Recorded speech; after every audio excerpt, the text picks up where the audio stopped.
Yes, the promised land, oh gosh now, to the promised land, yeah. Make a step down to Asmara, then we stopped in Addis Ababa, made our way to Shashamani land, riding on the King's Highway, to the promised land, going to the promised land, oh gosh.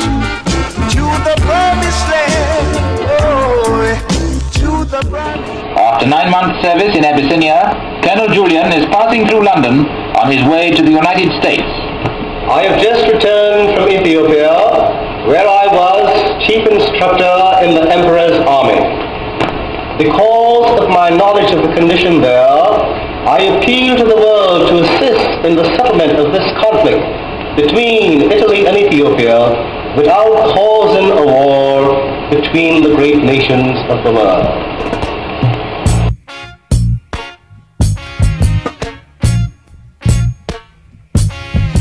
Until the philosophy which old one race superior and another inferior is finally and permanently discredited and abandoned everywhere. And all wars are horrible and as dangerous as they are horrible.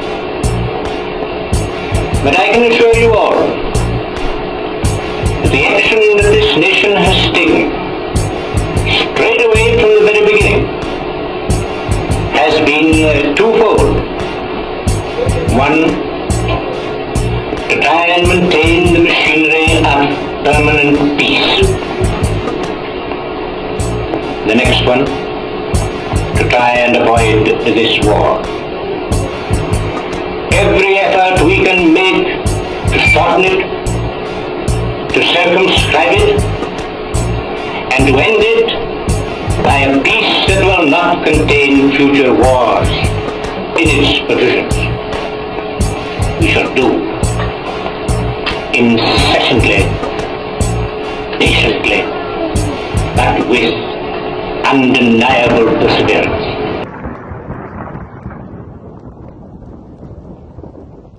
That until they're no longer first class and second class citizens of any nation,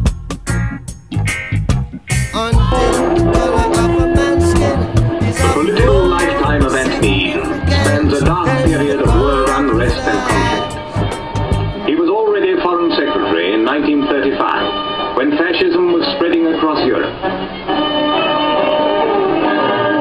1935, when fascist Italy attacked the ill-armed Abyssinia.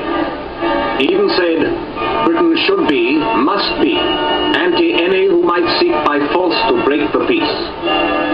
It was appeasement of fascist Italy in 1938 which caused his resignation, establishing him as a man of high principle.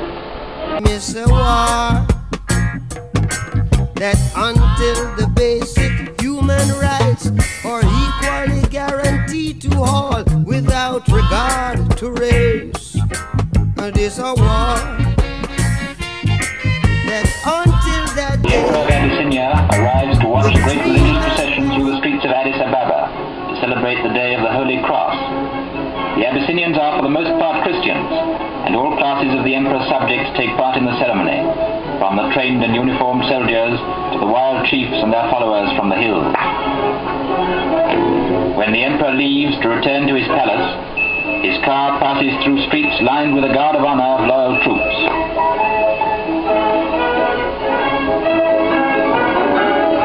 Loyalty to their country is also the keynote of troops embarking from the Italian ports for service in Africa.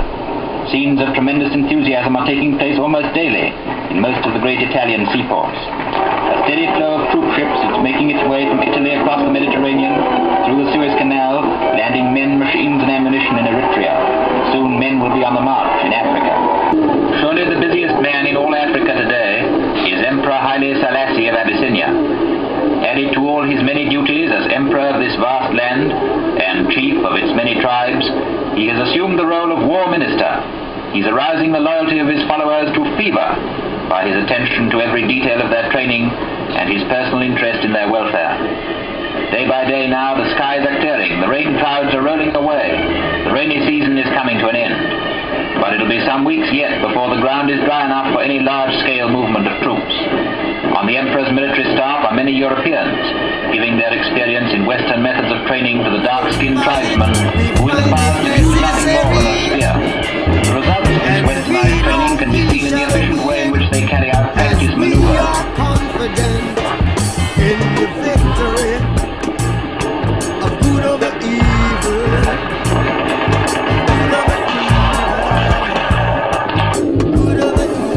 Every day the station at Addis Ababa is filled with men returning to their native districts after their short period of training and taking with them munitions, mules, and even barbed wire.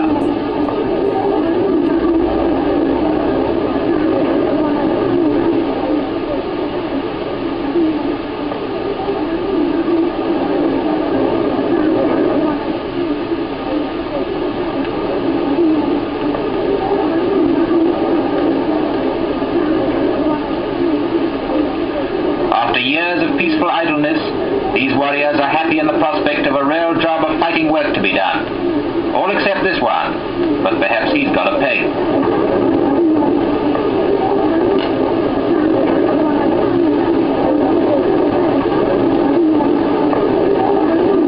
The trains are few, and so many men want to leave that they pack into them like sardines. No more room is the cry, but he won't take no for an answer.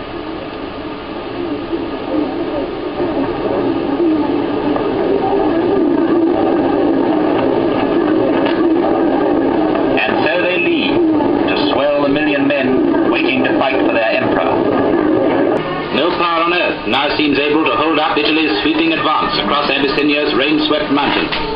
Now Dessie has been captured, and from there a direct road leads to Addis Ababa. So perhaps it's only a question of time as to when the victorious Italian troops will march into the capital, and the Emperor will have to sue for peace. And as the army moves forward, it finds at each Abyssinian encampment ample evidence of the hurried departure of the natives, before the onslaught of modern artillery, high explosive bombs, and it's said even mustard gas.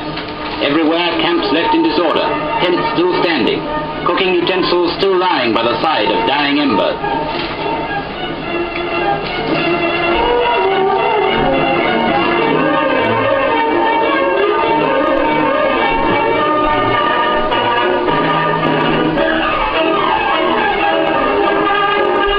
And in some cases the natives have even left dumps of ammunition, personal papers and stacks of rifles. While the world watches, anxious but powerless to stop the bloodshed, the sword of war is still unsheathed.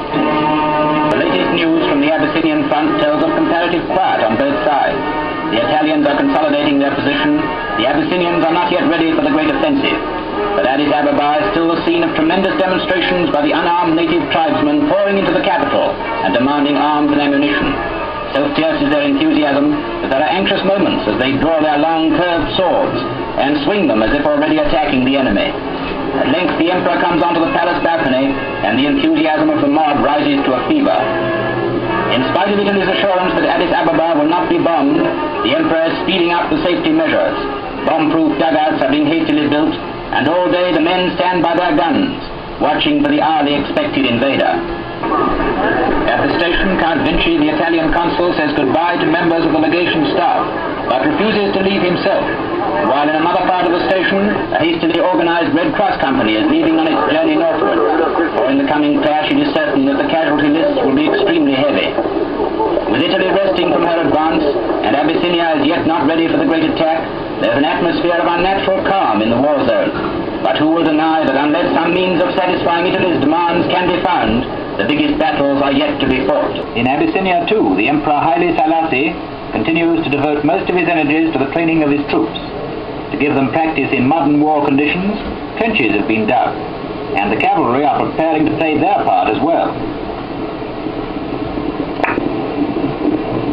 The Emperor and his generals watch, and our camera watches too, showing you that these so-called uncivilized men are well versed even in bayonet practice.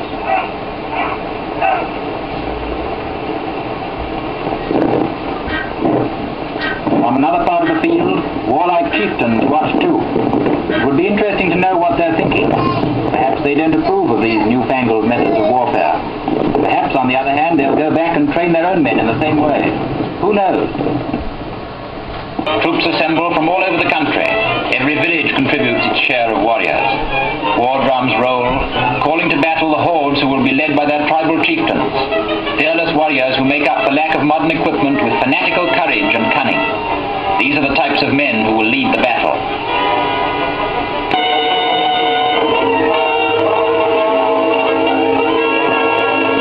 Led by their war drummers, the Imperial Guards, the best trained of the Emperor's troops, ride by.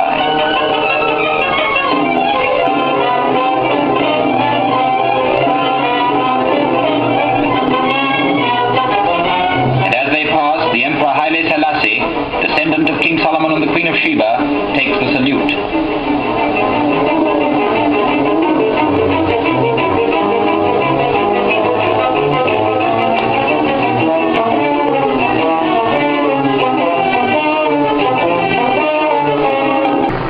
Italy at last seems to be sweeping all before her, and though Emperor Haile Selassie doesn't as yet admit defeat, there seems little doubt that the Abyssinian armies are retreating on all fronts before the relentless Italian advance.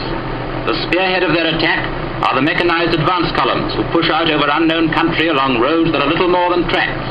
Already they've occupied Gondar, and now they're well on their way to the shores of Lake Tana. And while the flying columns push forward on land, the Air Force watches from overhead.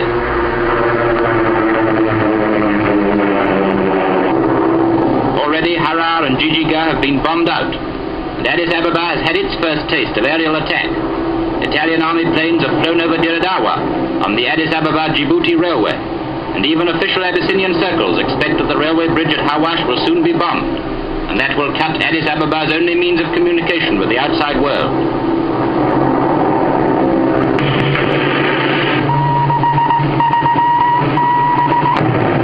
The second stage in the advance lies with the light tanks, sweeping the hills and valleys with their machine guns, leaving not one Abyssinian sniper to hold up even for a moment the main army's advance. As the country is cleared of the enemy, the lines of communication are pushed forward, and a few more square miles are added to Italian territory. So Italy in the field marches on, while Italy at home rejoices in victory. It is good that you are here to record this picture of me in my palace garden at Addis Ababa. People who see this throughout the world will realize that even in the 20th century, with faith, courage and a just cause, David will still beat Goliath. On board